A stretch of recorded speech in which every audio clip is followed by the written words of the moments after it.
প্ৰথমতে সকলোকে নমস্কাৰ।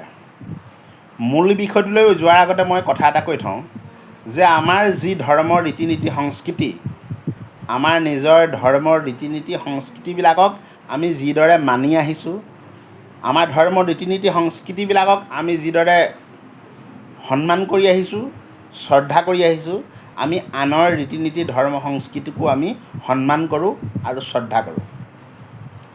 এতিয়া আহিছোঁ মূল বিষয়টোলৈ। বৰ্তমান সময়ত আমাৰ অসমীয়া সমাজত, অসমীয়া যি হিন্দু সমাজ, অসমীয়াৰ হিন্দু সমাজত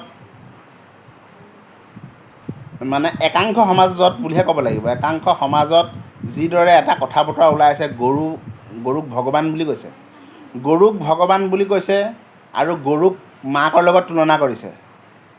গৰুক ভগৱান বুলি কৈছে, গৰুক মাকৰ লগত তুলনা কৰিছে। যি সময়ত গৰুক ভগৱান বুলি কৈছে, গৰুক মাকৰ লগত তুলনা কৰিছে, আকৌ সেই সময়তে গৰু চুৰ কৰিছে, গৰুক লৈ ব্যৱসায় কৰিছে আৰু গৰুৰ যি আমি মাকৰ গাখীৰ কেতিয়াও ব্যৱসায় নকৰোঁ, মাতৃ দুগ্ধৰ লগত আমি কেতিয়াও ব্যৱসায় নকৰোঁ আৰু সেই গৰুক মাক বুলি কৈ পেলাই সেই গাখীৰ লগত, সেই দুগ্ধৰ লগত আকৌ ব্যৱসায় কৰিছে, আনৰ লগত বেচা কিনা কৰে।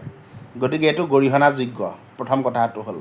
আৰু দ্বিতীয় কথাটো হ'ল, গৰুক যেনেদৰে ভগৱান বুলি মানে, যে হিন্দুসকলৰ যে গৰু ভগৱান বুলি কৈছে, যে হিন্দুসকলৰ গৰু যে ভগৱান, মই কিন্তু কোনো হিন্দু শাস্ত্ৰত পোৱা নাই।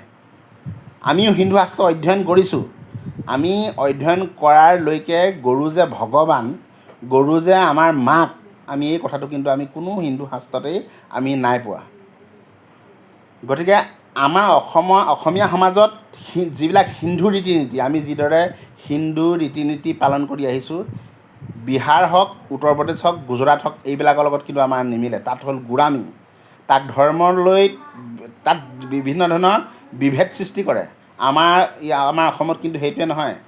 আমি আমাৰ ধৰ্মৰ ৰীতি নীতি যিদৰে আমি পালন কৰিম, ধৰ্মীয় ৰীতি নীতি সংস্কৃতি আমি যিদৰে পালন কৰিম, তাৰ সমান্তৰালভাৱে অসমৰ বিভিন্ন জাতি সম্প্ৰদায়ৰ মাজত যিটো সমন্বয়, মিলা প্ৰীতি, এই মিলা প্ৰীতিৰ সমন্বয়টো আমি কিন্তু অটুট ৰাখিব লাগিব। গতিকে আমি হিন্দু শাস্ত্ৰত এটাই পাইছোঁ, গৰু ভগৱান বা গৰু মাক বুলি আমি কেতিয়াও পোৱা নাই। আমি পাইছোঁ যে যিকোনো জীৱতে আত্মা আছে, যিকোনো জীৱকে হিংসা নকৰিবলৈ কৈছে।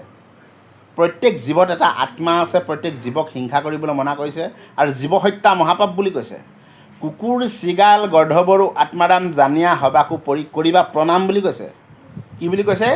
কুকুৰ চিগাল গৰ্ধবৰো আত্মাৰাম জানিয়া হবাকো পৰি কৰিবা প্ৰণাম বুলি কৈছে। অকল গৰু নহয়, যিকোনো জীৱতে আত্মা আছে, যিকোনো জীৱ জন্তুতে আত্মা আছে। গতিকে আমাৰ আত্মাটো যেনেকুৱা, তেওঁলোকৰ আত্মাটো তেনেকুৱা। গতিকে জীৱক হত্যা কৰিবলৈ মনা কৰিছে, জীৱক হিংসা কৰিবলৈ মনা কৰিছে আৰু জীৱৰ প্ৰতি শ্ৰদ্ধা সেৱা থাকিবলৈ কৈছে। কিন্তু আমি সেইটো কৰিব পৰা নাই বাৰু বৰ্তমান সময়ত। আমি ফটককৈ আলহী আহিলে হাঁহ এটা মাৰোঁগৈ, কুকুৰা এটা মাৰোঁগৈ, আলহী আহিলে ফটককৈ বজাৰলৈ গৈ গাহৰি মাংস 1 কেজি কিনি আনোগৈ। বাৰু একাংশই কিন্তু মানি আহিছে, নমনাকৈ থকা নাই। কিন্তু আমাৰ হিন্দু শাস্ত্ৰত গৰু যে ভগৱান, গৰু যে মা, এইবিলাক কথা কিন্তু আমি ক'তো পোৱা নাই। আৰু কুকুৰ চিগাল গৰ্ধবৰো আত্মাৰাম জানিয়া হবাকো পৰি কৰিবা প্ৰণাম বুলি কৈছে। এতিয়া আমি কুকুৰটোক সকলোকে প্ৰণাম কৰিবলৈ কৈছে। আমি কুকুৰটোৰ ওচৰত গৈ প্ৰণাম কৰিব নোৱাৰোঁ, গাধটোৰ ওচৰত গৈ প্ৰণাম কৰি দিবগৈ নোৱাৰোঁ। গাধটোৰ ওচৰত প্ৰণাম কৰি দিলেতো গাধটোৱে লাথ মাৰি পঠিয়াব। ঘোঁৰাটোৰ ওচৰত প্ৰণাম কৰিবলৈ গ'লে আমি ঘোঁৰাটোৱে লাথ মাৰি পঠিয়াব। গতিকে কুকুৰটোৱেতো কামো মাৰি দিব পাৰে। গতিকে কুকুৰটোৱেও যদি আমি পুহিছোঁ, যে কুকুৰটোক ভালকৈ ভাত কেইটামান দিব লাগিব। আৰু গৰু ছাগলী যে আমি পুহিছোঁ, এই গৰু ছাগলীবিলাকক ভালদৰে ঘাঁহ পানী দি আমি সুন্দৰকৈ মৰম চেনেহ কৰি ৰাখিব লাগিব। এতিয়া গৰুৰ কথালৈ আহিছোঁ।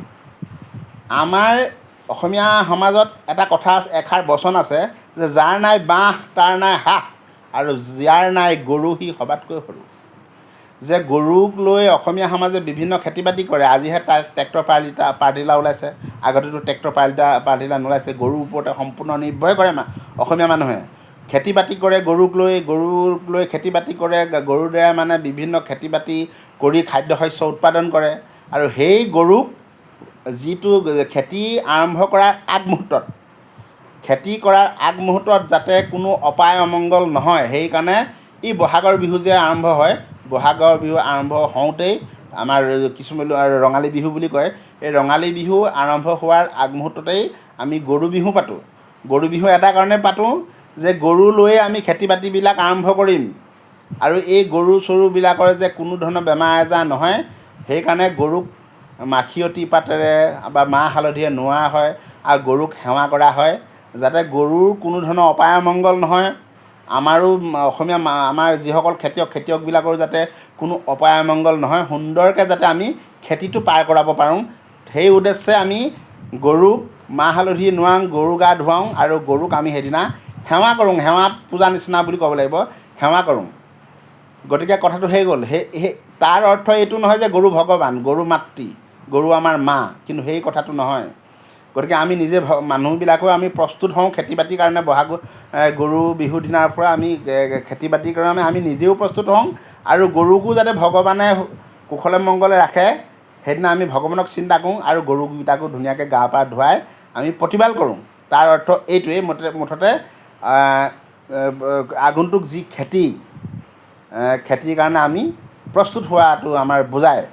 গতিকে এটা কথা আমি কৈছোঁ যে এই বৰ্তমান যিবিলাক ৰাজনৈতিক দল, এই ৰাজনৈতিক দলবিলাকে নিজৰ মুনাফা আদায় কৰিবৰ কাৰণে, ৰাজনৈতিক মুনাফা আদায় কৰিবৰ কাৰণে অধিক হিন্দুত্ববাদ দেখুৱাবলৈ গৈ গৰুক ভগৱান বনাইছে, গৰুক মাতা বনাইছে।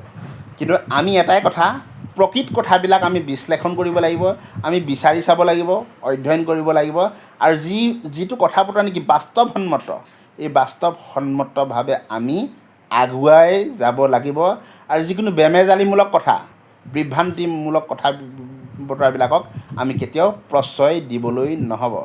সেয়েহে আমি অসমৰ প্ৰত্যেক জাতি সম্প্ৰদায়ৰ মাজত, প্ৰত্যেক সম্প্ৰদায়, প্ৰত্যেক জাতিৰ মাজত যাতে আমি সকলোৱে মিলে জুলে ঐক্যবদ্ধভাৱে অসমৰ উন্নয়নৰ হকে যাতে আমি আগুৱাই যাব পাৰোঁ, সেয়েহে আমাৰ মূল লক্ষ্য।